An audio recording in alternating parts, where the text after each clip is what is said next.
अस्सलाम वालेकुम दोस्तों, आज हम कारी गुलाम मुस्तफा साहब से मालूम करते हैं, गुस्ल के ताल्लुक से बात करते हैं। आजकल नौजवानों में जो गलत तरीके से गुस्ल कर रहे हैं, अंडरवियर पहन के गुस्ल कर लेते हैं, क्या ये जायज़ है? आओ मिलते हैं हजरत से। अस्सलाम वालेकुम हजरत। वालेकुम सलाम। खैरियत है? अल्लाह का आजकल जो नौजवान गुस्ल के ताल्लुक से बात करना चाहते हैं, ऐसा आजकल के अंडरवियर पहन के गुस्ल कर लेते हैं, क्या इसमें जायज़ हो सकता है गुस्ल? उसकी देखिए कई शक्लें हैं।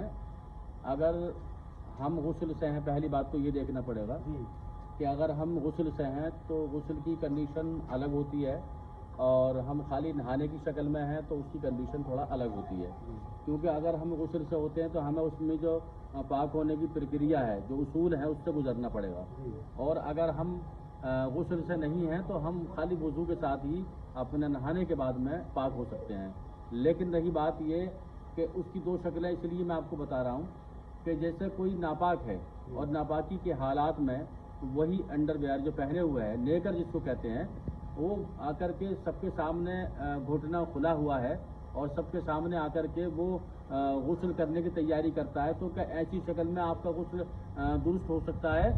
तो शरीयत इस चीज़ को नहीं कहती है। शरीयत कहती है कि आप जिस कपड़े में नापाक हुए हैं वो कपड़ा आपका अलग हटना चाहिए। पहले तो जिस नेकर या आप पैंट्स में या आप पैजामे में या जिस भी कपड़े में आप नापाक हुए हैं, पहली बात तो वो कपड़ा आपसे दूर होना चाहिए इस शक्ल में नहाने के लिए, यानी अंडरवियर की शक्ल में नहाने के लिए। गुस्ल से हट के, यानी हमें गुस्ल खाने से हटकर जो हमें गुस्ल करना है वो उसकी शक्ल ये होती है कि हमें उस कपड़े को दूर करना है जिस पर नापाकी लगी हो, और इसके अलावा दूसरा कपड़ा हमें टखनों के नीचे तक पहनना होगा।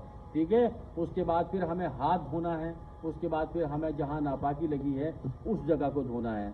लेकिन ये बात रियल है कि हमें जो बरहाना हम नापाकी के हालात में नेकर पहनकर, अंडरवियर पहनकर हम जो गुस्ल करते हैं, ये गुस्ल हमारा कभी हो नहीं सकता, क्योंकि ये नाजायज़ व हराम है।